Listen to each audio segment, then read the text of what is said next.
Welcome to The Explainer. Today, we're diving into a mystery that honestly sounds like it's straight out of a sci-fi movie, but for hundreds of government officials, it's terrifyingly real.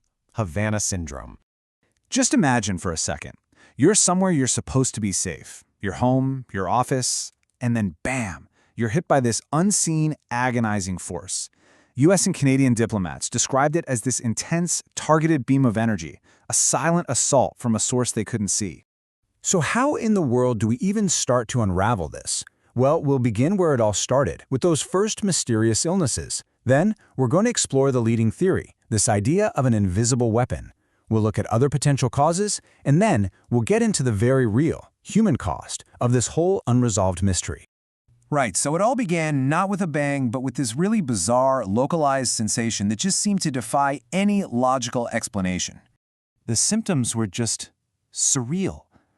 People reported this intense pressure, a piercing sound that seemed to come from one direction, a sound that could go through walls but would vanish if you just moved a few feet. But here's the thing, this wasn't psychological. The key piece of evidence, the smoking gun really, came from MRI scans, which showed actual, tangible, long-term damage to the brain.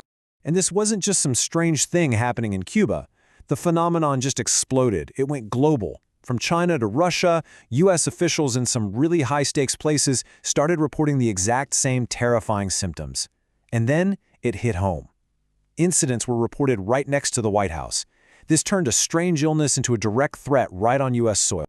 Okay, so what could possibly cause such specific and bizarre symptoms in all these different corners of the world? Well, the investigation started to zero in on a deeply unsettling possibility, a new kind of invisible weapon. The leading theory points to directed energy, basically a microwave weapon. Try to picture a weapon that fires an invisible, focused beam of energy that can go straight through walls to hit a specific person inside. Yeah, that's what we're talking about. This is what explains the strangest symptom of all. That sound.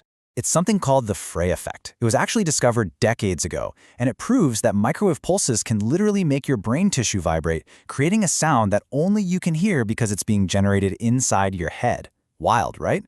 So the takeaway here is that the tech for this isn't just some theory. It's a known fact that countries, including the US and Russia, have researched it. You could have a portable device, aim it at a building, have the beam penetrate walls, and use that energy to directly injure a person's brain, causing the exact symptoms these victims reported.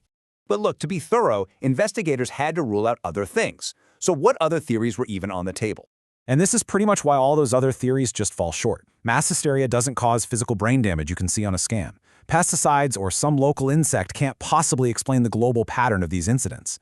None of the other ideas could account for all the evidence, especially that combination of physical injury and the targeted international scope.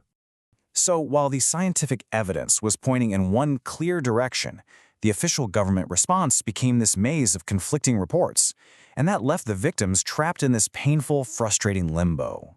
And right here, this is the core of the controversy. On one hand, in 2020, you have a top scientific panel saying microwave energy is the most plausible cause. Then, just 2 years later, the CIA comes out and says it's unlikely a foreign power was responsible. I mean, that kind of official whiplash left victims feeling completely abandoned and, frankly, discredited. And while the agencies were debating, the number of victims just kept growing. We are not talking about a small-scale incident here. More than 1,500 U.S. government employees and their families have come forward with these same disturbing health issues. For these people, it's basically a life sentence. We're talking chronic pain, cognitive issues, and the psychological trauma of being invisibly assaulted. As one victim, Mark Lindsay, put it, they're suffering from career-ending, life-altering injuries, all while their own government was questioning if it was even real. This whole mystery, it really forces us to zoom out and look at a much bigger picture. One that might just redefine the nature of modern warfare itself. So we have to ask this deeply unsettling question. If these are attacks, what's the goal? I mean, is it to disable key people? To disrupt intel operations? Or is it something even more insidious? To just sow chaos and fear without ever having to fire a single shot? Think about it. If these are weapons, they are a perfect tool for modern conflict. They're completely deniable, no bullets, no fragments, zero proof. They are terrifyingly covert, and they can disable a target without actually killing them, which helps avoid the political fallout of an assassination. This is the very definition of gray zone warfare. So here's where we are. What we know for a fact is this. Real people suffered real, documented brain injuries. We know their symptoms line up perfectly with the known effects of microwave energy. And we know the technology to build a weapon like this exists. The only things we don't know are the final pieces of the puzzle. Who pulled the trigger, and what exactly did they pull the trigger on? And this leaves us with one last, really chilling thought. If a diplomat in a secure embassy or an agent near the White House can be attacked without leaving a trace, what does that mean for the rest of us? The Havana Syndrome mystery isn't just about spies and diplomats anymore. It's a quiet warning that the very rules of conflict may have already changed.